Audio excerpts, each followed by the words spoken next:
But hi, welcome to 2025. Hi.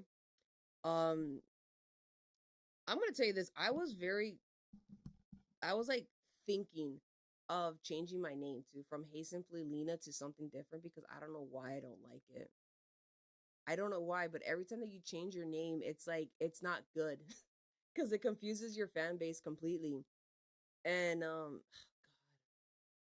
just gonna say this, like 2024 for me has been a really, really wild ride. Okay.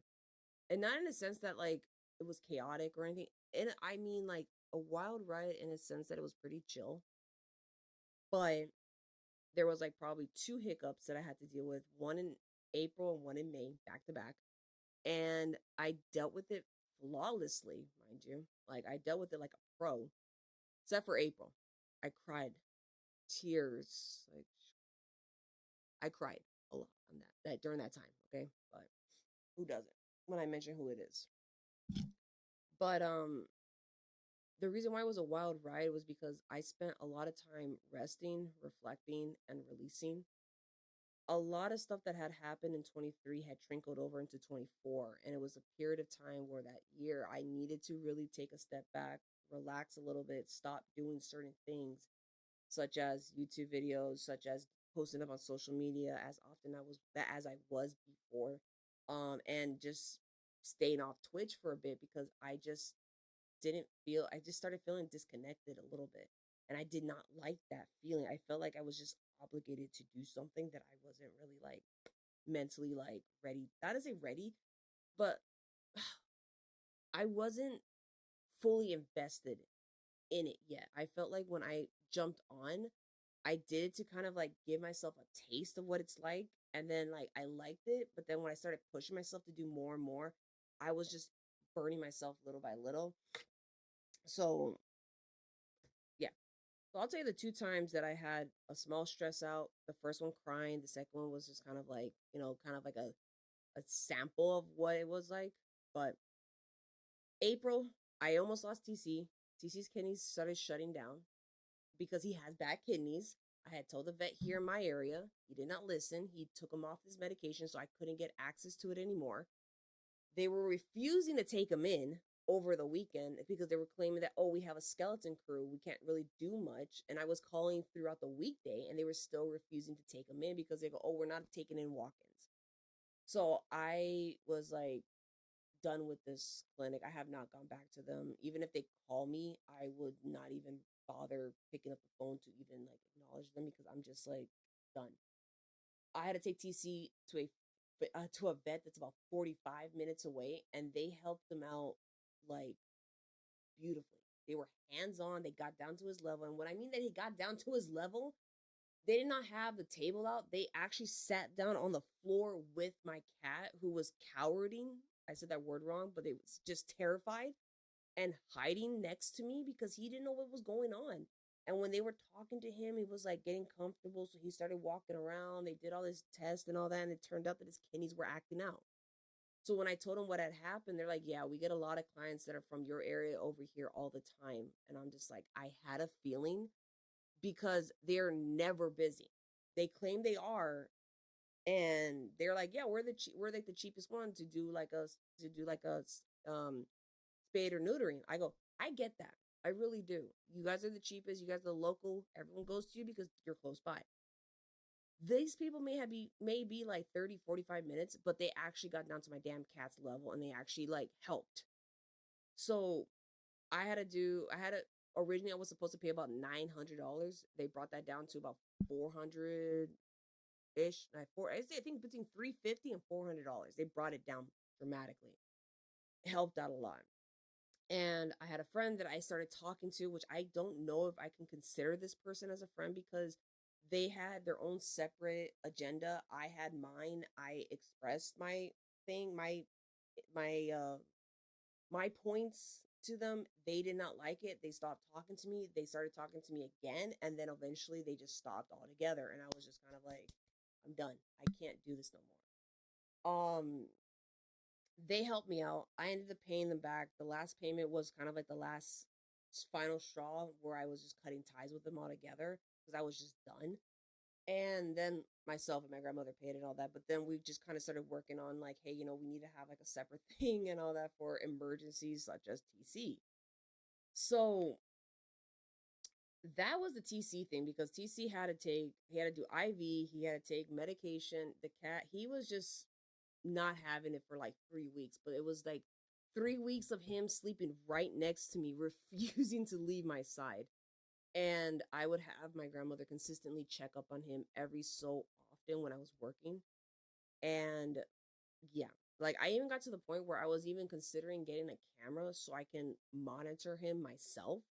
But I want to be able to get something that's a little like a shelf to put it high up. That way he doesn't get access to it or doesn't touch it. But I do have, so I probably will get that eventually. Um, May comes around. My car breaks down.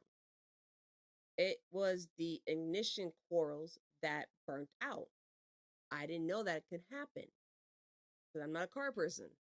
So I had to stop working, which ironically, I had a bad day that day. It was 2 days after Memorial Day, sorry. And this person had messed up, gave me the wrong address. She gave me her friend's address.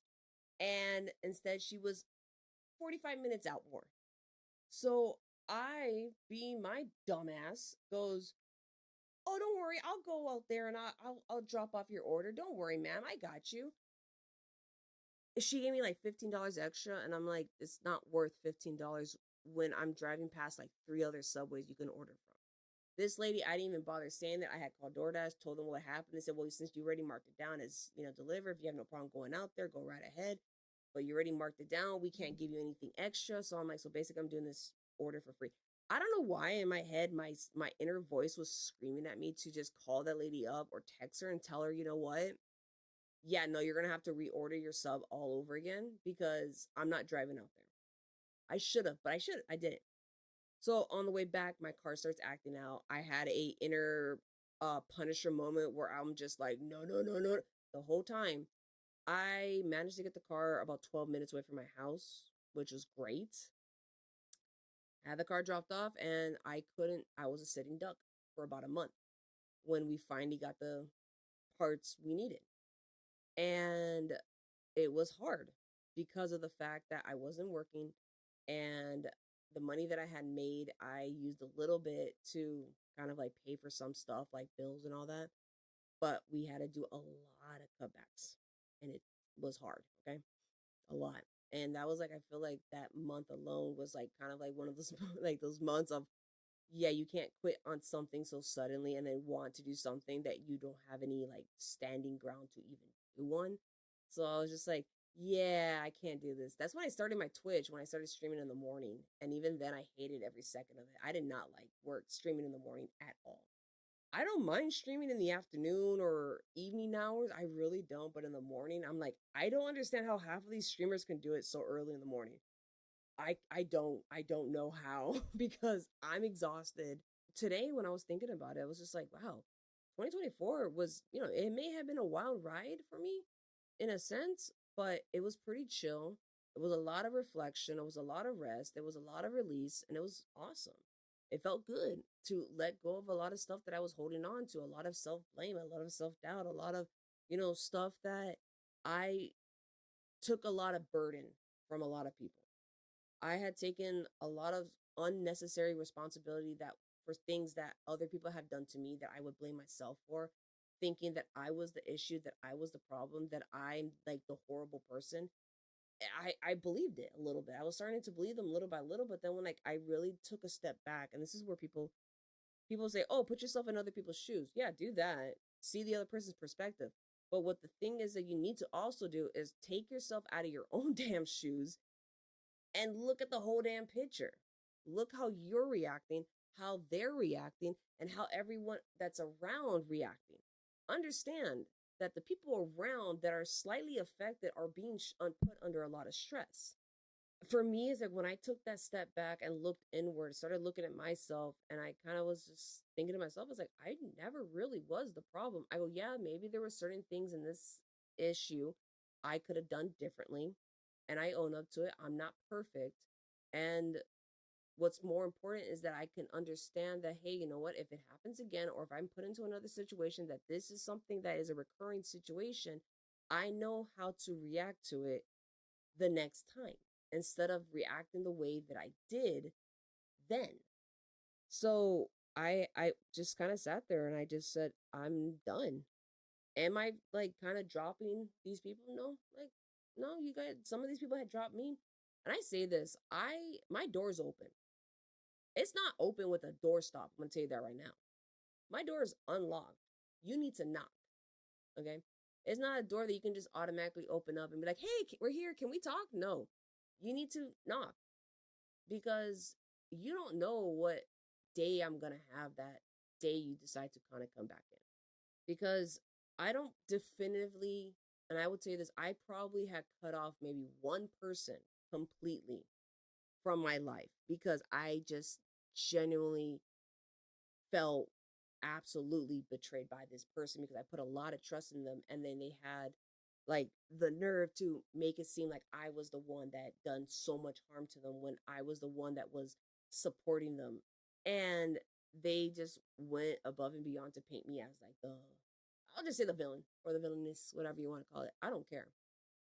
But it's just one person. There's just certain people I just don't generally talk to anymore because my interests are different from theirs and vice versa. If they were to reach out to me, yeah, I will kind of like chit chat with them a little bit, but to have like a full blown conversation, to hang out with them if I were to ever go to like Florida to go visit, yeah, no, I can't. I can't really bring myself to do so. So, and I also do feel like 2024 was kind of like the practice era for me, testing out the waters to see which platforms I wanted to kind of like continue using. Because, I mean, let's face it, I got rid of my Facebook account in 24. I got rid of my Twitter account in 24. I got rid of I had a Tumblr account, which I occasionally will look at in 24. I had a Reddit account in 24.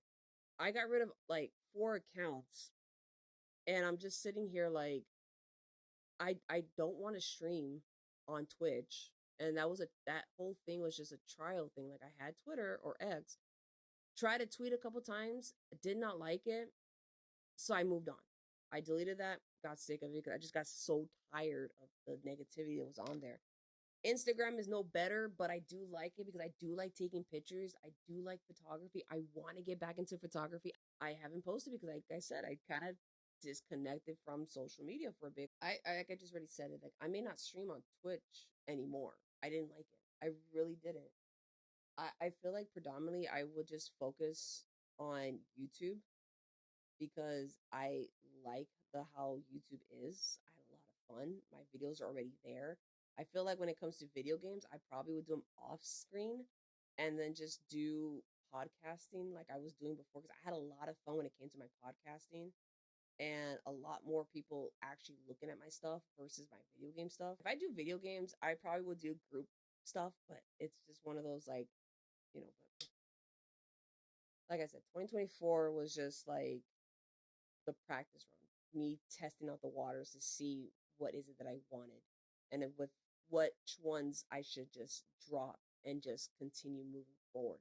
I feel like now for 25, I feel like I'm more eager to implement what I want to do, more eager to jump back on and doing something that I was doing from the beginning and having fun with it and not scared anymore because there were certain people that I used to work with that I loved working with that I just could not work with because there was one person that was good friends with them, but then they'd stop talking to them. And then there's another one where, they don't, it's just one of those big ass drama fest of kind of like, does this affect you?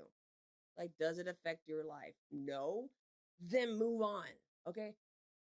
It's like, does that make me a horrible person because the person that you don't like or whatever, like I work with because we worked together before and we had no problem, all of a sudden wants to work with me again. It's just like, and you have an issue with it. And it's like, but you haven't worked with them in years.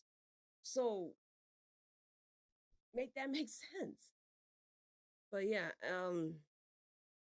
yeah, those are like my 2 cents. So I'm like, I keep saying this, I'm gonna get my mic upgraded because I still feel like my mic's quality sucks. I feel like I touched something that I should have never touched on my OBS, and I gotta figure out what the hell I touched because for some reason, whenever I go into edit, it's it's just weird. I don't know why, but I managed to fix it every single time. Well, fix. I whatever. Um, but yeah, I'm gonna be most likely coming back to YouTube. I like YouTube more. I don't know why I like YouTube. I think it's just more familiar. I feel like I pressured myself into jump into Twitch thinking it was gonna be a big scary territory. Get there and it's just like, oh, it's just like YouTube. Okay, never mind. Going back to where I was at. So yeah. I gotta really come up with an intro and an outro, but do expect a lot of awesome stuff coming up because I am planning a trip with my parents for the end of the month to Sedona. I've been in Arizona for already 3 years. I have never gone to Sedona, and yeah, so yeah, so I will catch you guys next time. I gotta like wash my face, and I gotta attend to my son who is fat and round and chunky, and I love him. And you saw his bed right here, so you'll probably see him more in my streams. So be sure to follow me on YouTube. I'm not gonna be promoting Twitch anymore. Be sure to be following me on YouTube because I'm gonna be live streaming there more often, and you'll see my hunka chunkas. And yeah, all right. I love you guys.